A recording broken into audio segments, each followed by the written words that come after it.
Hello and welcome to another episode of Let's Taste. My name is James Garesbrook, aka the Intrepid Wino, and it's Sunday. The weather's not fantastic today, but I'm actually here in the office, which is possibly why you might hear a bit of an echo, and doing a bit of filming of some various things. I'm going to do maybe a few sort of how-tos, because I think that's a good thing to put onto the YouTube channel and possibly the website as well, about just basic stuff, you know, but answering probably some frequently asked questions. So please, if you are watching this video, go to the YouTube channel or go to intrepidwino.com and have a look at some of the how-to videos, and please correct me if I'm getting something wrong, or if you disagree with my opinion about how to do things, then please leave me a comment on the video or on the website. But what I'm going to do is I'm going to actually open up a few bottles of wine, and that'll kind of feed into those things. So I'm going to do a let's taste for each of those wines separately, and what you'll see in this video is basically part of it is going to go into one of the how-to videos. So the wine that I'm going to open up on this video is a Mornington Peninsula Pinot Noir. It is the Port Phillip Estate Pinot Noir 2006 from the Mornington Peninsula.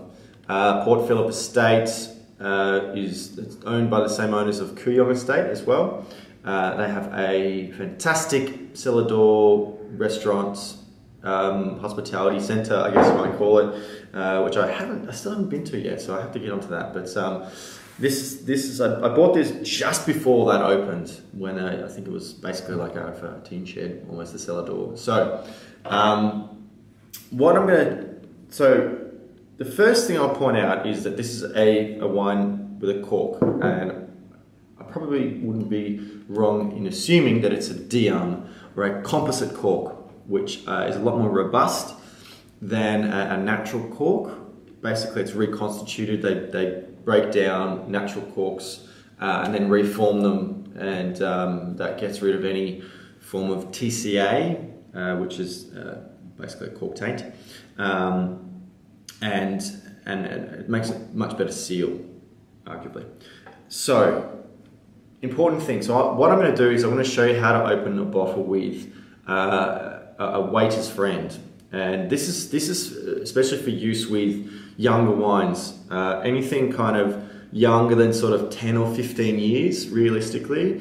Beyond that, the cork is going to be a little bit tired and it's going to break easily, as you might have seen on some of my other videos. So with the benefit of this kind of waiter's friend is, firstly, you have a foil cutter. And I only recently kind of was taught in the last couple of years that the best place to cut it is actually underneath the lip. So, just like this.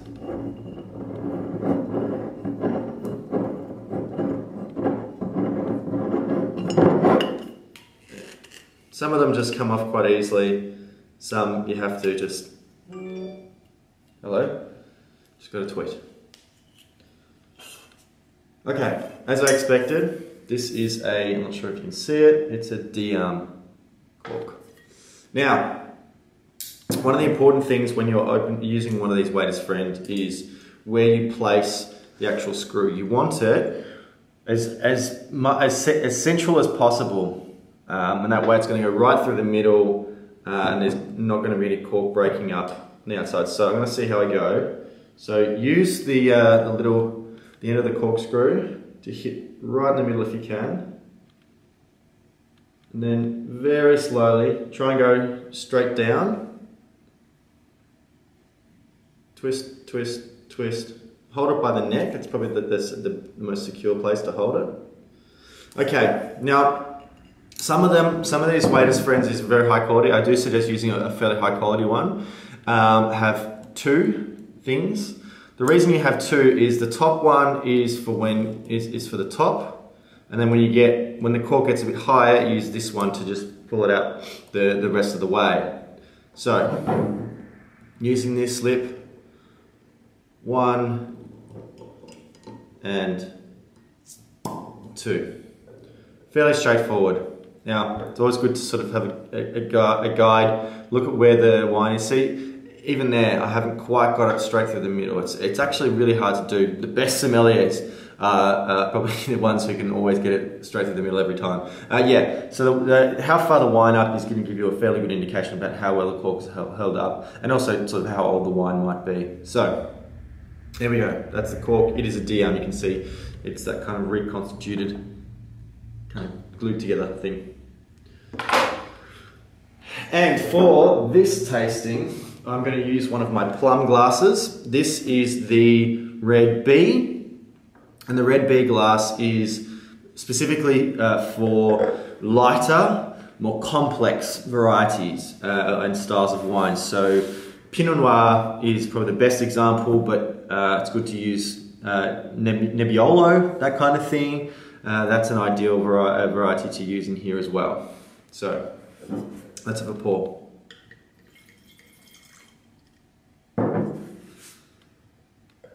So it's quite light, very, very light, you know, a nice sort of pale brick colour. It thins out towards the edge. We'll give it a smell.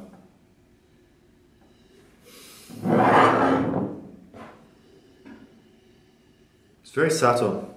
It's got a nice sort of crunchy, just underripe red and sort of black cherry aroma. A bit herbal,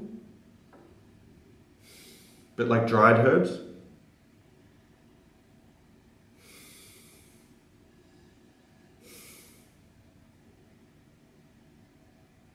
The idea with this glass is that, you know, you're getting a nice big surface area, but also it sort of it comes out at the end to really harness the more subtle aromatics.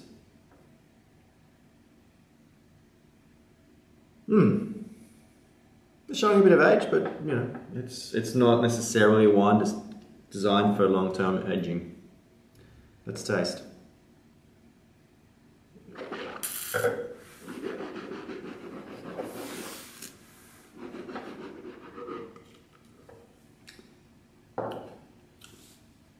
Ooh, fairly brisk. There's not heaps of fruit in this wine. It's all about the acidity. The tannins are very, very fine. Like it's looking, you know, in that kind of savoury area. It does have a lot of game note to it. A bit sort of salty, cured salted meats. Dried pomegranates, dried cranberries, that kind of thing.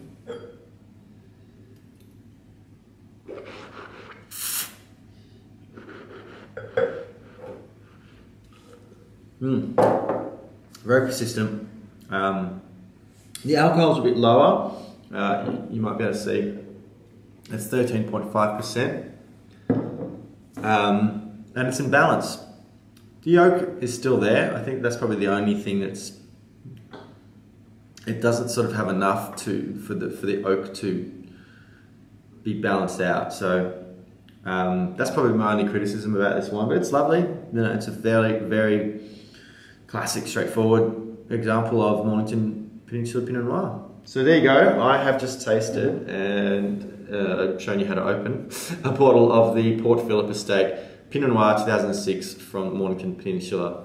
Thank you very much, guys, for watching this video. If you did enjoy it, please click the like button and leave a comment. And you know, if you wanted to subscribe to the Intrepid Wino channel, that'd be fantastic. You can find lots more Let's Taste videos under the playlist Let's Taste, and also you'll find some how-to videos very, very soon. Yeah, have a great weekend, guys, and until next time, cheers.